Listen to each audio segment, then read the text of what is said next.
Okay, guys, here we go with the X-Files, the board game.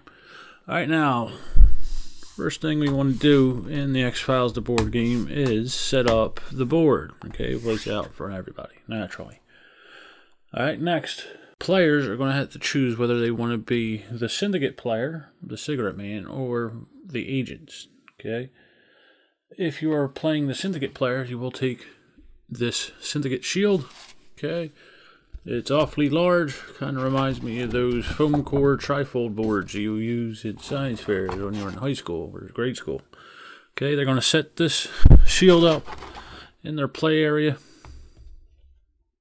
Okay, the players playing the agents will take a character card along with a standee for the character card. Okay, so there are 4 characters you can choose from. We have Mulder, Scully, Krychek, and Skinner. Okay, now in the 2-player game, they suggest that you play 2 characters, and that's what I'll do. I will be playing the agents, Jen will be playing the Syndicate player, so I will be playing as Mulder and Scully. Okay, so I will take their character sheets and I will place their standees up here in the northeast section of the board. Okay, the northeast region, indicated by this yellow part here. Okay, all other character standees and cards will not be used for this game. They'll be returned to the box. Next, we are going to take the score tokens for the agents, place it here, and the score token for the Syndicate player and place it here. Now the Syndicate player will take these cigarette tokens, okay, and they will take a whole pile of them, alright, in this bag. They'll place it behind their screen. Now we're going to take these influence tokens, alright. Now the players that are playing the agents will take 3 of these tokens each and put it in their play area with their character card. The Syndicate player, on the other hand, will take 1 token for the number of agents playing. So in a 2-player game, they will take 2 of these influence tokens, 3-player game 3, 4-player game 4. 4-player that are playing the agents. Okay, so this game I will be playing 2 agents, so Jen will get 2 of these Syndicate tokens. I'm sorry, 2 of these influence tokens. Next, we have these progress tokens. We're just going to put them out in easy reach, everybody. We also have these moon tokens that we will be placing somewhere where everybody can reach them. Next, we have these evidence tokens. Okay, now these are double-sided. They have a 1 or a 2 on the back side of them. They have a magnifying glass on the other side. All right, we're going to take all these. The game comes with this bag. We're going to take all the evidence tokens and we're going to toss them in that bag. Going to give the bag a shake, put it off to the side where everybody can reach it. Next, one of the agent players will take this deck of agent cards, give it a shuffle, and then each agent will receive 5 of these agent cards. All right, and once you have dealt out 5 cards to each player, they will take those cards and put them in their play area, keep them secret from everybody else, especially the Syndicate player. The rest of the deck will be placed down here. Okay. Then the Syndicate player will give these X-File cases cards a shuffle. Alright, and they will flip over 1 card for the number of agent players. Okay, so here we have a Western X-File. We'll place it here in the area for the West. Okay, if a card is drawn and you cannot place it where it belongs because there's already another case there, an open case there, you would discard it and simply draw another card until you find a region that is unoccupied.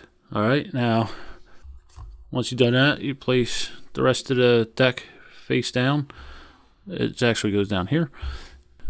Now, the northern part of the board can only allow one X file in it. The south region here, okay, can hold 2. So keep that in mind when you're flipping these cards over, okay? The eastern, central, and west locations can only hold 1 X file. The south can hold 2 separate X files. The Syndicate player will give these Syndicate cards a shuffle, okay? And then they will deal 5 cards to themselves. Okay, I'll put the rest of them here on the top part. And then the Syndicate card will look at these cards and they can play them face down. Okay, and we'll get into exactly how these work in a minute when we go in the overview. But they can place 1 card per space that is attached to an open X file. So here we have the west region has an open X file. They could place 3 cards because 3 spaces are attached to this western case. All right, and that's indicated here by this thumbtack and string. All right, down here, this south section could hold 2. This one can hold 2. The Midwest could also hold 2, but the East region can only hold 1. All right, so the Syndicate player will place as many of these cards as they want face down to an open X file.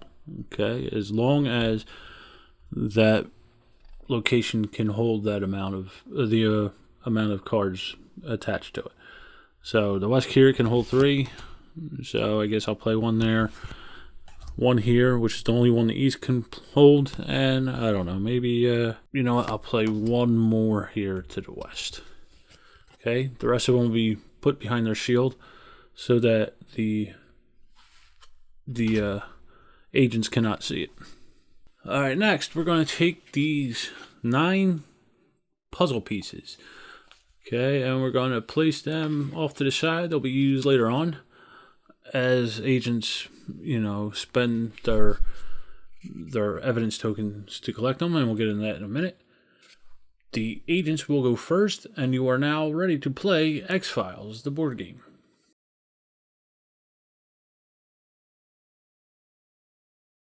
Okay guys, here we go. In the X-Files board game, 1 player will take on the role of the Syndicate's key agent, the cigarette smoking man, and he will be trying to conceal evidence of extraterrestrial visits to Earth, while the other players, which could be 1 to 4 players, will be playing the agents. Okay, they will be playing FBI agent Scully, Mulder, Skinner, or Krychek. And they will be trying to uncover this evidence of extraterrestrial visits to Earth before the Syndicate can bury it. An agent player will be able to draw these evidence tokens out of this bag, okay? And depending on the number of agent players, they will be able to spend these tokens. The tokens have a value of 1 or 2 on them. They will be able to spend these tokens to buy a piece of this I Want to Believe puzzle, which represents the evidence that extraterrestrials have visited the Earth, okay? Now, for each of these pieces of the puzzle that they buy, we will move the score tracker down 1. And when it's completed, the agents will win the game. On the other hand, the Syndicate player will be drawing out these evidence tokens and hiding them from the agent players. And they will be able to place these cigarette tokens, which I just dropped, okay? They will place these cigarette tokens in the bag, okay? And these will act as, you know, false information. Okay, so when the agents draw these, they lose one of their evidence tokens. All right, now the Syndicate player wants to draw 25 of these evidence tokens out of the bag, and that'll stifle the agent's investigation completely. All right, now this is nice and all, takes up a lot of room. You could do the same thing with the score track here, and that's usually what we do. All right, so on a player's turn, the agents will go first, and on the agent's turn, they could do 3 actions. Okay. Now, the first action is one of 2 options. Okay. The first action, they can either move or trade a card. Let's say Scully here is going to go first. She can move from one region to another region. All right. You can only move one region, and the regions are broken up into these color-coded sections here. Okay, so the northeast here is yellow, south is red, Midwest is blue, west is purple. Okay, now if you are in the northeast, you cannot move to the west and vice versa. However, if you are in the Midwest or the South, you can pretty much move anywhere on the board that you wish to. Okay, so that's the first action. You can move. That's the first option for the first action. You can move. Your next one is, if you are in the same location as another investigator, you can trade these agent cards. Okay, now these agent cards are the agent's way of completing these X-Files, and we'll get into exactly how that works in a second. But if a player decides to trade a card with another player in their same region, they would take one of their agent cards and give it to the other player, and the other player would give one of their agent cards and give it to you. Okay, now, agents cannot refuse to trade these agent cards, but it's a good idea to discuss beforehand whether you want to do that. The agents are playing a cooperative game against the Syndicate, so while you want to discuss your options with your other players on the agent team, you want to be careful, because the Syndicate player's sitting there and they can hear everything you're saying. So, you know, if you want to trade cards, you might want to say, here, I want to trade this card with you, and show the other player instead of saying what it is, and stuff like that. Okay, so you can either trade a card with another player in the same region, or you can move from one region to another. That's your first option. Now, your next action is you can either play a card into an investigation, or you can collect some influence here. All right, so now let's say we're going to Scully. Say the first time she moved, her first action was to move, she went from the Midwest to the West. Okay, makes sense because there's an X-File there she has to solve.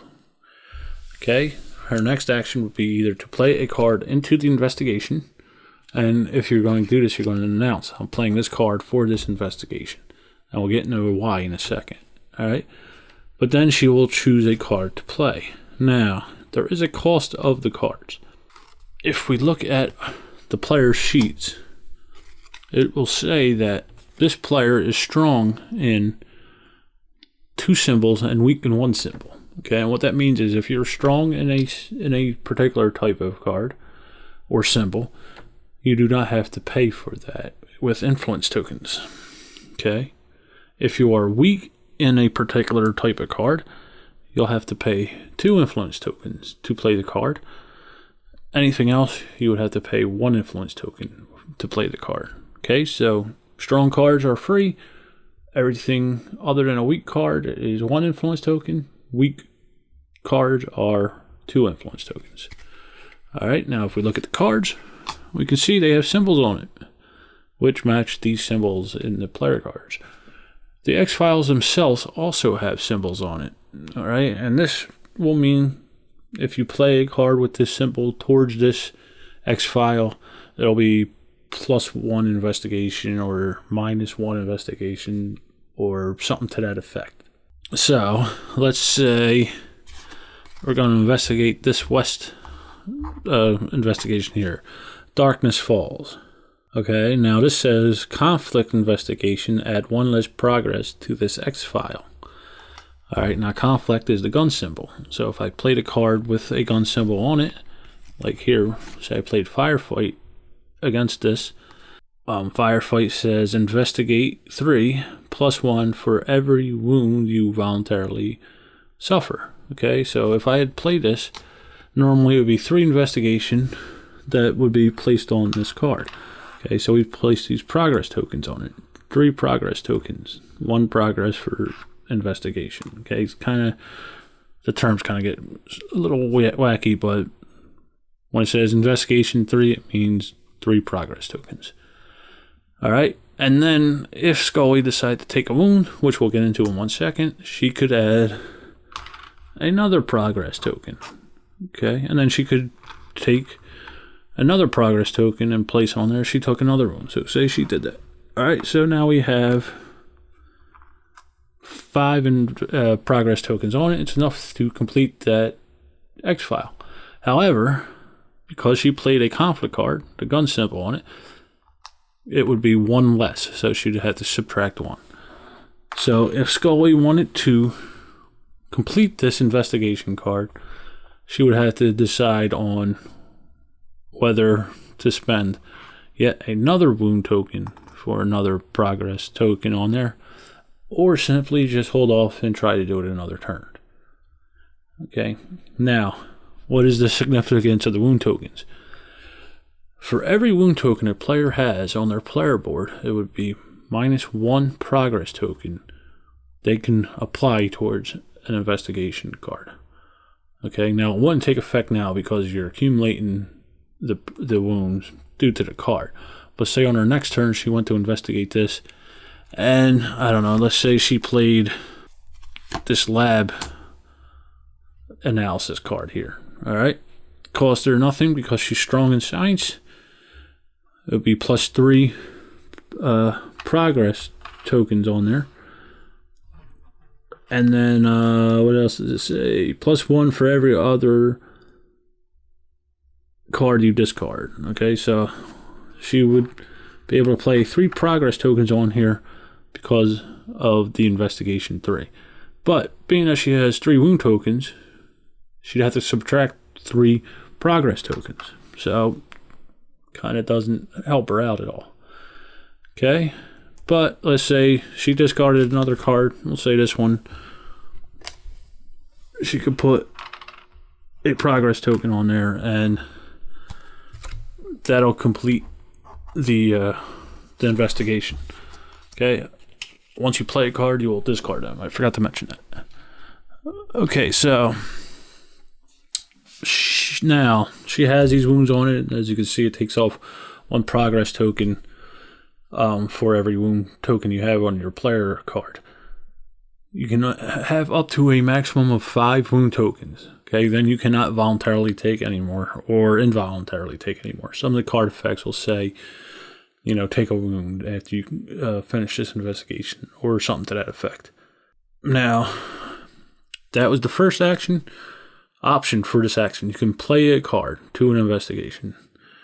Alright, now, while this is happening, when you announce you're playing a card to an investigation, the Syndicate player has these face down Syndicate cards. Okay, and they can look at these at any given time they want to. Okay, to remind themselves of what it was that they played. Alright. Then a Syndicate player can play a card attached to an investigation when a player announces that they're going to investigate that. Alright, so say Scully here said, I'm going to investigate the west here. The Syndicate player says, I'm going to flip this guy over, going to reveal it. I have to pay 3 influence, okay, which is indicated by this number here. And then you would follow the card's instructions and do whatever it says. Okay, now in this particular case, it's an ally card.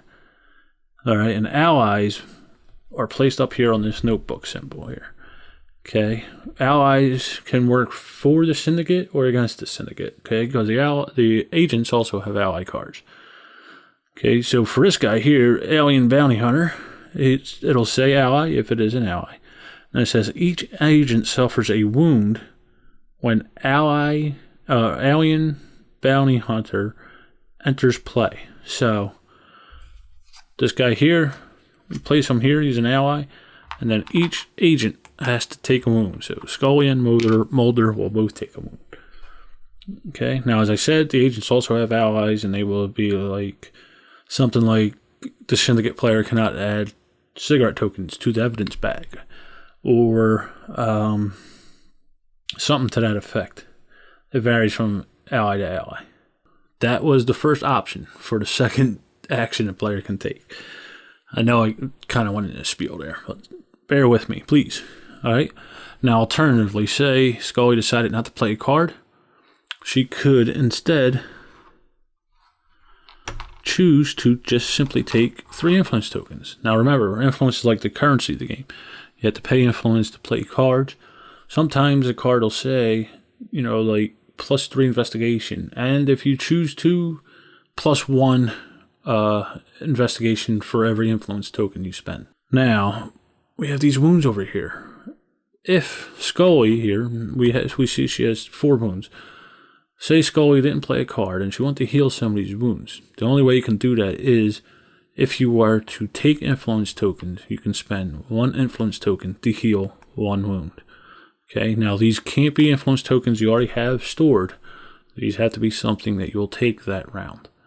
Okay, so say Scully's here, says, hey, I'm going to heal, instead of playing a card, I'm going to take 3 influence tokens and I'm going to use them to heal 3 wounds. Okay, so we place the wound tokens back in the wound pile, and in this case, she won't take any influence. But say the next round, she only had 1 wound token left. She said, hey, I'm going to take 3 influence tokens, and I'm going to spend 1 to heal 1 wound. She would take 2 influence and place it in her player area. So that's the second action a player can take.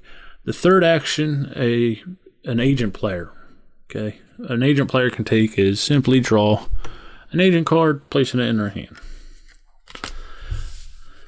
Alright, now there is no limit on how many agent cards a player has. There's actually some cards that'll say draw 3 cards and then add 2 investigations or something to that effect. Okay, so there is no hand limit there. Alright, now, before we move on to the next agent, we can see Scully has enough investigation on this X file to close it out. Alright, she needed 5. There's 5 tokens on there. She can close this investigation now. Then we would simply return the progress tokens to their respective pool. Okay. And we would look at this number in the top right and we would draw that many tokens out of the bag. Okay, so we reach in there and we draw 1 token, 2 tokens. Now, Scully has a special ability, which is she can draw an additional token out of the evidence bag. Okay, so every time she would draw at least 1 token out of the bag, she could draw an additional evidence token out of the bag. Okay, and then she can choose which she wants to keep and discard any one that she didn't. Okay, now as you can see, there's a value of 1 and 2 on the evidence tokens, and you would simply place these in your player area. Now, as a free action at the end of the round, at the end of your turn rather, you can spend the number equivalent of evidence to agent players and move your score track down 1, placing one of the UFO poster pieces of the puzzle together. Okay, so in a 2-player game, it's 2. Alright, then you would simply take that token, throw it back in the evidence bag. And, move your score marker down 1, start putting the puzzle together. Now, on the Syndicate's player, he will be able to place these cigarette tokens in the bag, and I'll get to that in a second. But if an agent draws these cigarette markers while they're drawing out of the bag, okay, it's like a loss of time. They run into a wall and they're in investigation. Okay, the agents would give the cigarette token back to the Syndicate player. They place that behind their screen, and then if they were able to draw another token, they would do so. If they can't, then they simply can't. They lost out on that investigation. Now we finish this investigation. We're going to flip it over, and you want to keep the closed investigation cards in the area where you investigated them. There's certain card effects that'll say, plus 1 investigation token for every closed X file in this location, or something to that effect. Now, on an agent player's turn, they can do their special ability. Each player has one. Okay, like Scully has the ability to draw one additional evidence token when she draws one or more evidence tokens. Okay, and then she can choose which ones to keep, and she has to discard that last one back into the evidence bag. Mulder here can pay one influence, and then he can look at one of the face-down syndicate cards on the board. And then he can share that information with other players if he chooses to. If you're playing with Krychek here, once per turn, he can wound another agent to add +2 to that investigation. Okay, Krychek's kind of like a double agent, so he has that ability. Okay, and Skinner here, he will be able to gain one influence at the start of his turn, and he can use this to heal wounds instead of gaining the influence. Alright, now play will move on to the next agent player. Alright, now once the agents have done all of their actions, their turn is up, we move on to the syndicate player. Now the first thing a syndicate player is going to do is he's going to look on the board for a number of open X files. Okay, then he will take the evidence bag here and he will draw a token out for the number of open X files. Okay, so if there's one open X file, he will draw one evidence token. If there's two, he will draw two evidence tokens.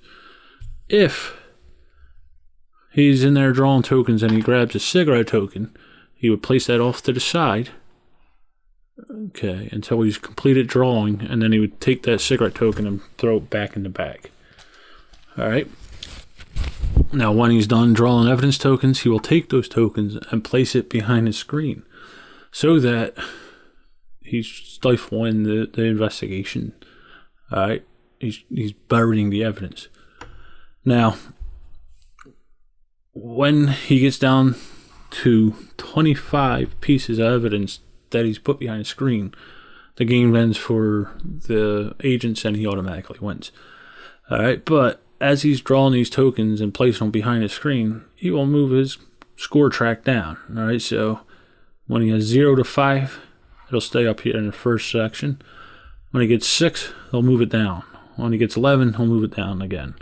And so on until he gets down to 25.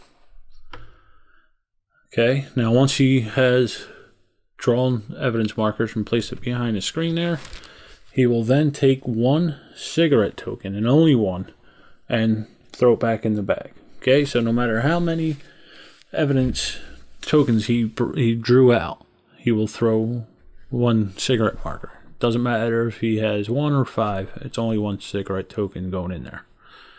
Okay, next, the syndicate player will check the board to see if there are open investigations equal to the number of agent players. Alright, so in this case we have 2 agent players. There's only one open X file, so he will draw a card to open up another X file. Okay, there should be as many open X files as there are agent players at the start of the agent player's turn. Now, if he draws a card that already has in a region that there is already a card there, he would discard it. This does not work in the South because there's 2 spots for investigations. But say he drew another Southern card, or here we go. Say we got a West card here. He draws another West card. You would discard the duplicate area until you got an open section. Alright, so there we go. We have 2 open X files. The next thing he's going to do is he's going to draw back up to 5 syndicate cards. So here he placed 3 out on the board. He's going to draw back up to 5. He's going to draw 3 more. Okay, next, the syndicate player will take 1 influence token for the amount of agent players. Okay, so here we have 2 agent players. He's going to take 2 influence tokens. If there are 3 agent players, he would take 3 influence tokens, and so on. Next, the syndicate player can play 1 card face down to each empty spot attached to an open X file. Okay, so here in the South there was 2 empty spots. he could play 2 cards face down for free. Okay, he could not do it over here to the west because there's no open X file here. Alright, the northeast here already has an X file. It has an open X file, and it has a Syndicate card already played face down, so he cannot play one down for free. However, if he chose to, he could swap a Syndicate card in that location for another in his hand by paying 1 influence token. Okay, and then he would place the Syndicate card that he just swapped back into his hand. Okay, and then it'll go back to the agents, and this will go on until one of those 2 conditions are met. Either the agents buy 9 pieces of evidence, so to say, or the Syndicate player buries 25 pieces of evidence. And that is how you play X-Files, the board game.